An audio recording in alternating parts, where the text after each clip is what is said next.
હરિઓમ તત્સત. જય ગુરુદત્ત બધાને. ગુરુર બ્રહ્મા ગુરુર વિષ્ણુ ગુરુર્દેવો મહેશ્વર ગુરુર સાક્ષાત પરબ્રહ્મ તસ્મૈ શ્રી ગુરુદેવ નમઃ.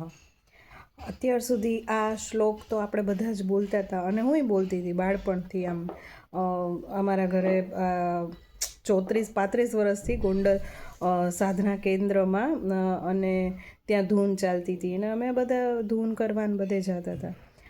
પછી ખબર નહોતી આમ બાળપણથી શું આપણને તો ABCDની બધું કરતા હોય તો એમ કે કરીએ છીએ. પછી એક મને 7મા ધોરણમાં શોર્ટ લાગ્યો તો 11,000 kVનો. તો ત્યારે છે ને પછી મારું સન્માન કરવામાં આવ્યું હતું મૈયા અને બાપુશ્રીની સામે. અને ત્યારે છે ને મને આ ઓઢાડવામાં આવ્યું હતું. અને ત્યારે મૈયા એવું બોલતા હતા કે આમ શું કહેવાય કે આ તો કોકને જ એવો લાભ મળે કે આમ કહેવાય ને કરોડોમાં એક હોય ને એને આવો લાભ મળે.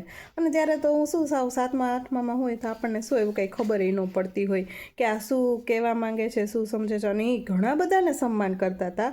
એમાંય સૌથી પહેલું સન્માન મને કર્યું હતું એ તેને હાવ નાનકડી. હવે આપણને તેમ થાય કે હું ઘરે છે, કાંઈ ખબર તો પડતી નથી. પછી એકચ્યુઅલી મારી આધ્યાત્મિક જર્ની ત્યાંથી ચાલુ થઈ.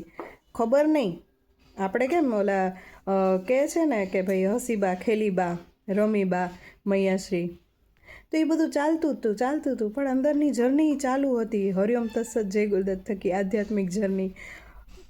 અને ખબર નહોતી. બધા એમ કહેતા હતા બાપુશ્રી દત્ત ભગવાન છે. ઓલા આમ બાળપણમાં તો આપણને સાંભળાતું જ હોય ને, અનુભવમાં ન હોય એમ. અને મને તો અનુભવ થયેલો હતો. પણ હજી આપણે કહેવાય ને કે આજે શરીરમાં સાવ સમજણ શક્તિ આવી જાય એવી રીતનું અનુભવ તો થઈ ગયા હતા. બધું જ ખબર હતી પણ તોય કંઈક ચાલુ હતું. અને ત્યારનો અનુભવ પછી ચાલુ હતું ઘણા બધા. પછી શું કહેવાય દત્ત ભગવાનને બાપુશ્રી એમ કે દત્ત ભગવાનને જ તમારે તો ગુરુ માનવાના, મને નહીં માનવાનો એમ. એટલે ઓકે છે, તો આપણે દત્ત ભગવાનને જ માનતા એમ કે દત્ત ભગવાન ગુરુ. બાપુશ્રી મૈયા છે જ. અને બાપુશ્રી થકી જ આજે હું અહીંયા છું. એ પણ કહું છું, મેં દત્ત ભગવાનને નથી જોયા, મેં તો બાપુશ્રીને જ જોયા છે. એટલે ત્યાંથી મારી જર્ની ચાલુ થઈ ગઈ આધ્યાત્મિકમાં. મને ખબર નહોતી તો ઘણા બધા ટ્રબલ્સ આવ્યા. પછી કોઈ ગુરુને નહોતી માનતી કે કોઈ ગુરુને નહીં. અને કદાચ ગુરુને માનું તો પહેલાં એના આમ કેમ કહેવાય આપણે દત્ત ભગવાનને આપણે પહેલાં શીખવાડવા જાય ને કે જો આ મંત્રમાં શક્તિ હોય તો અનુભૂતિ કરાવો. તો હું તો હામાં ગુરુને કહેતી કે જો તમારામાં હોય ને તો મને, બાકી હું ક્યાંય કોઈ ગુરુ પાસે ન જાઉં. તો એવી રીતે ભલે ને થોડી સાધના થકી કે કાંઈ પણ જીવન ચાલતું ગયું, આગળ ચાલતું ગયું, તો બધા જ ગુરુને ને એના જ્ઞાનને એક પછી એક જે આ જીવને પરમાત્મા સુધી મેળવવાના હતા તો ત્યાં સુધી ધીમે ધીમે ચાલતું ગયું. રોજની શું ટેવ હતી કે આપણે હરિઓમ તત્સત જય ગુરુદત્તનો મંત્ર હોય કે ધૂન હોય પહેલાં કરતા, પછી ટાઈમ ન રહેતો તો સંસારમાં હોય તો એ પણ કરવાનું હોય તો એ પ્રમાણે આપણે જીવન ચાલતું. તો સવારમાં પોરમાં પછી કોરોના કાળ આવ્યો તો એ મૂકી દેતા કે ભાઈ ઓલી હનુમાન ચાલીસા જે છે સ્વાતિબેનની એ મૂકતા. તો એનાથી તો બધાને એટલો બધો ફાયદો થયો કે વાત ન પૂછો. પછી મને ત્યારથી ખબર પડી તો એટલા બધા મને રોગ આવી ગયા હતા અને ઘણું બધું ચાલતું હતું. એમ કહેવાય ને કે આપણને એમ જ થાય કે ઓહો આમાં હવે કંઈ બાકી રહ્યું નથી એમ. પણ એક ગુરુ પાછળ હોય ને એ તમને કોઈ દિવસ ક્યાંયથી મૂકે નહીં. એમ આપણને એમ થાય કે આપણે આલો ગુરુને મૂકે, પણ ગુરુ કોઈ દિવસ ન મૂકે. એના અનુભવ ધીમે ધીમે પછી ખબર પડે છે હજી. તો ત્યાંથી એ ચાલુ હતું. અને જે આપણે બધા ભજન હોય ને હરિઓમ તત્સતના સ્વાતિબેનના ગાયેલા, તો એની મેળે આપોઆપ ખાલી આ હનુમાન ચાલીસા સંપુટ જે છે એના થકી મને બધા જ પાછલા જન્મ, અને હું અહીંના પણ એક જે સ્થૂળ દેહના ગુરુ છે એનું હું કહીશ કે જે મારી દીકરીને અમે 3rd આઈ ખોલાવી હતી, જે મારું બીજું હાઈક મળ્યું, ત્યાંથી મને પાછા એવા ગુરુ મળ્યા કે ત્યાંથી મારું એક્સલરેટ થઈ પાછી જર્ની. તો એ ધ્યાનથી મારા પૂર્વજન્મ હોય કે કાંઈ પણ, કે મને કાંઈ પણ રોગ થાય ને તો આપણે કેમ ધ્યાનમાં બેઠા હોય હરિઓમ તત્સત કરતા હોય, એ ઓલી હનુમાન ચાલીસા ચાલુ થાય, એ પૂરી થાય તો આપણે ધ્યાનમાં. પણ પછી ખબર પડી એક રોગ જવા માંડ્યા મારા. અને પછી ખબર પડી એટલે મને એમ થયું કે આ શું છે બધું, મને કંઈ ખબર નથી પડતી. પછી જોયું કે મારું તો મૃત્યુ ત્યારે જ હતું જ.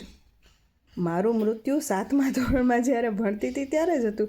બધે આવીને કહેતા હતા કે આ તો ચમત્કાર છે ને આમ છે ને તેમ છે. એટલે હું આમ કંઈ જોતી સમજતી નહીં. પછી મેં જોયું ધ્યાનમાં કે સાચે જ એ મેં સૂક્ષ્મ સ્વરૂપમાં બાપુશ્રીને જોયા.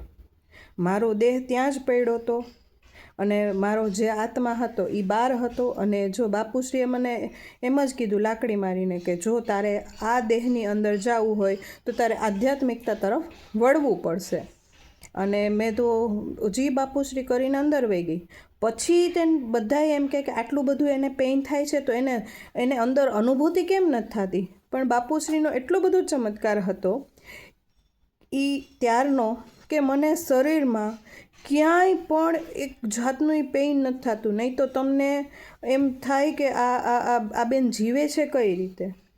તો આ ચમત્કાર છે હરિઓમ તત્સત જય ગુરુદત્તનો, બાપુશ્રીનો, મૈયાનો, કે જેના થકી આજે હું તો અહીંયા છું અને એવી મને માધ્યમ બનાવી દીધી છે એ મંત્ર થકી બાપુશ્રીએ, મૈયાશ્રીએ. અને હજી એક લાસ્ટમાં કે અમારી આધ્યાત્મિક જર્ની તો ચાલુ હતી. તો પહેલાં તો શું પૂનમ ભરવા દર પૂનમે અમે પહોંચી જતા.